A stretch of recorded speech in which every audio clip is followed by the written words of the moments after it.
Já não somos os mesmos. Desde que a criança se viu às voltas com o interdito do incesto, algo se instalou para além da fantasia, para além da cena. A proibição da posse da mãe, a ameaça da castração, o peso do desejo deslocado para o pai e a impossibilidade de sua realização. Tudo isso, somado, inaugura um sujeito dividido. A estrutura está lançada, e com ela nasce também aquilo que chamamos de civilização. Sim, meus senhores, é exatamente isso que afirmo. O Édipo, longe de ser apenas um drama infantil, é o alicerce da cultura. A travessia edipiana não é um episódio isolado na biografia, mas uma fissura aberta no tempo, cuja reverberação ecoa por toda a vida psíquica e por toda a história da humanidade.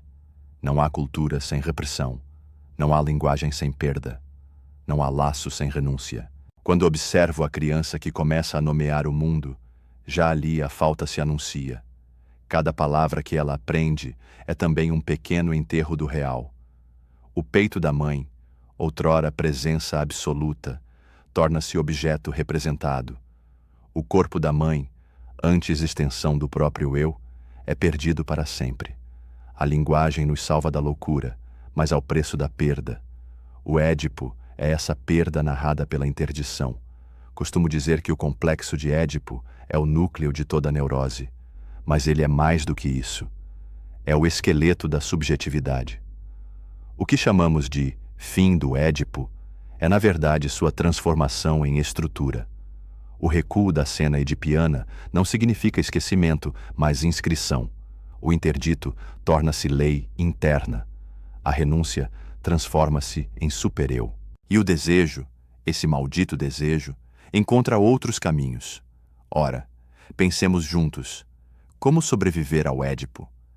Como seguir adiante após descobrir que o pai não pode ser vencido, que a mãe não pode ser possuída, que o amor absoluto é proibido? A criança precisa fazer o luto. Sim, o luto do Édipo é inevitável. Trata-se de renunciar ao objeto primeiro e aceitar sua substituição. Mas não se trata de qualquer substituição. É preciso que seja simbólica. É nesse ponto que a cultura nos oferece saídas. A renúncia não conduz ao vazio, mas à sublimação. O amor pelo pai pode se transfigurar em admiração por um mestre. O desejo pela mãe pode se converter em dedicação à arte. O impulso destrutivo pode ser redirecionado ao trabalho, à ciência, à política. Não falo aqui de supressão. Isso seria impossível. Falo de transformação. A sublimação é a mais nobre das defesas. Ela não recalca, ela eleva.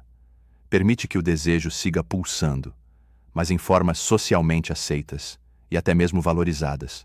O artista que pinta, o filósofo que escreve, o cientista que descobre, todos, de certo modo, estão ali elaborando seus restos edípicos.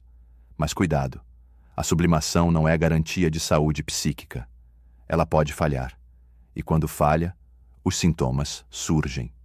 O que me fascina, e confesso isso sem pudor, é perceber como a renúncia individual se entrelaça com a ordem social.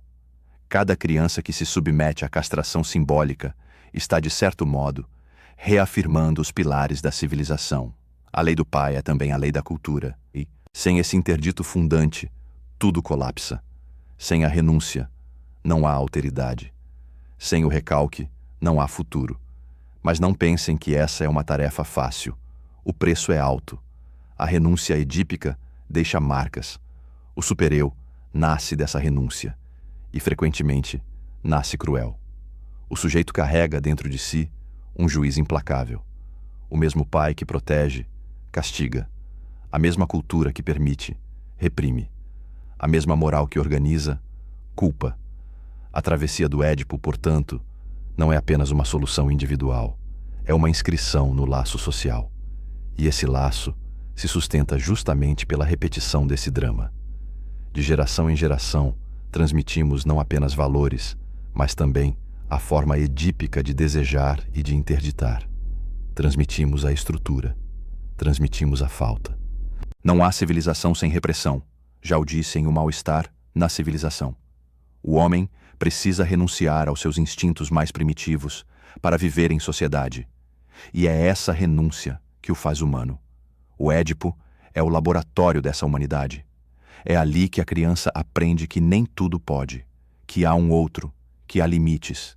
É ali que nasce o sujeito dividido, mas também o sujeito capaz de amar, criar e simbolizar. O que chamamos de fim do Édipo é, na verdade, a passagem do desejo incestuoso ao desejo estruturado pela lei. A criança que renuncia ao pai e à mãe, que aceita a interdição e busca substituições, é a mesma que poderá amar fora da família, desejar no mundo, criar vínculos, construir cultura. A civilização, portanto, nasce do trauma, e é a forma de elaborá-lo que nos distingue. Mas não nos enganemos, esse processo é sempre falho. A sublimação nunca é total. O supereu nunca é plenamente justo. O recalque retorna, o desejo escapa. O sintoma aparece como lembrete de que a estrutura não é um edifício concluído, mas um canteiro de obras permanente. A subjetivação é um processo, nunca um estado.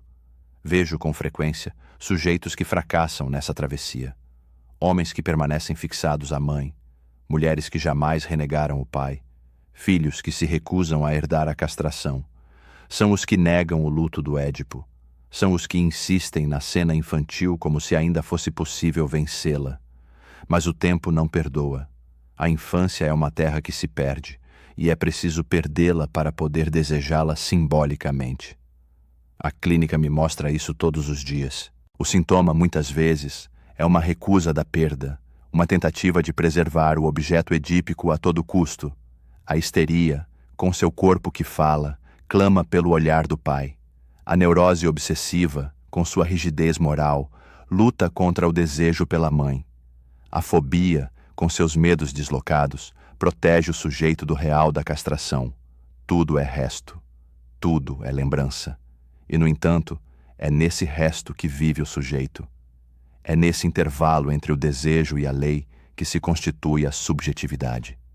O que somos, em última instância, são os efeitos do Édipo. Somos o que restou da travessia. E é esse resto que nos humaniza. Permitam-me agora uma última consideração. Se o Édipo funda o sujeito e a cultura, ele também carrega o germe da repetição. A cada nova geração, o drama se encena novamente. E é nesse ponto que a transmissão se torna crucial. Não transmitimos apenas palavras, regras ou crenças. Transmitimos a forma de desejar. Transmitimos a interdição.